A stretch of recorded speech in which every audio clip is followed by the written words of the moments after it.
Bharatiya Janata party द्वारा 25 जून को काला दिवस एवं संविधान हत्या दिवस के रूप में मनाया गया।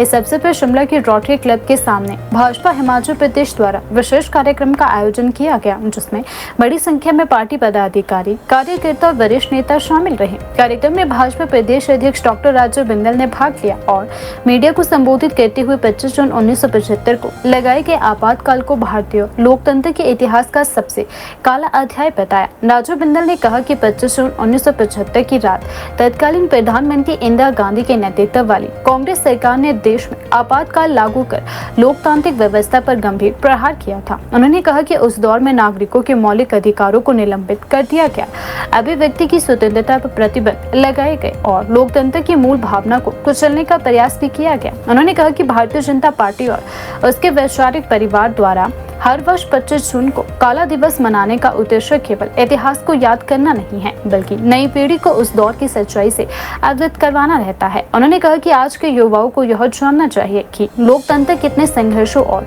बलिदानों के बाद मजबूत हुआ है और किस प्रकार आपातकाल के दौरान संवैधानिक संस्थाओं पर दबाव बनाया गया था। आज 25 जून है। आज से 51 वर्ष पहले 25 जून 1975 को देश में इंटरनल इमरजेंसी लगाकर लोकतंत्र का गला घोट दिया गया था। संविधान को, उसकी मूल भावना को पूरी तरह से ध्वस्त कर दिया गया था। आज पूरा देश और दुनिया भारत के संविधान की हत्या का दिवस इस रूप में इसको मना रहे। हमें याद करना है, तात्कालिक प्रधानमंत्री श्रीमती इंदिरा गांधी जी, इलाहाबाद उच्च न्यायालय ने उनके खिलाफ फैसला दिया, उन्हें प्रधानमंत्री पद छोड़ना था, परंतु न्यायालय की अवमानना करते हुए भारत के संविधान की धज्जियां उड़ाते हुए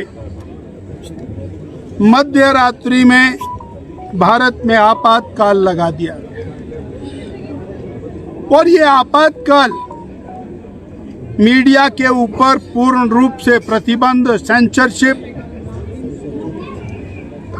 जनमानस की जो आजादी है, बोलने की आजादी है, उसके ऊपर प्रतिबंध,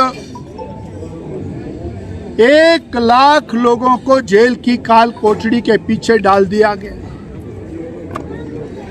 अपनी सत्ता को बचाने के लिए कांग्रेस की लोलुपता,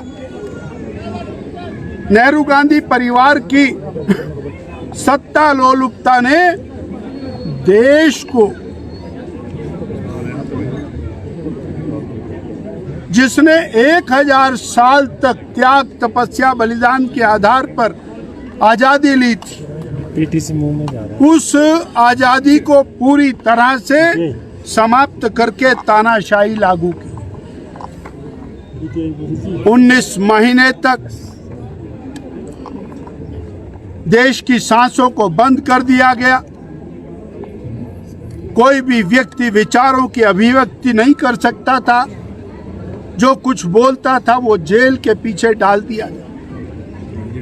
अटल बिहारी वाजपेयी जी, लाल कृष्ण आडवाणी जी, चंद्रशेखर जी,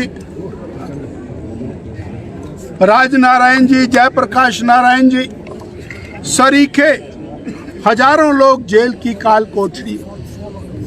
राष्ट्रीय स्वयंसेवक संघ के तात्कालिक सरसंघ चालक पूज्य बाला साहब देवरस और लगभग 1 लाख संघ के कार्यकर्ता, उन्होंने जेलें काटी, बड़े बड़े सत्याग्रह किए। हर प्रकार से एक दूसरी आजादी की लड़ाई भारत ने 1975 से 1977 के बीच में लड़ी।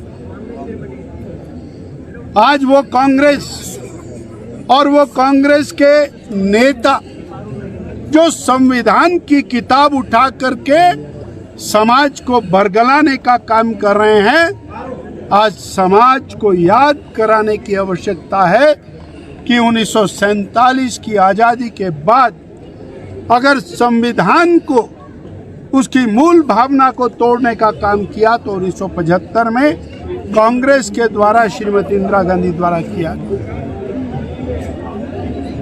प्रियम्बल को बदल दिया गया,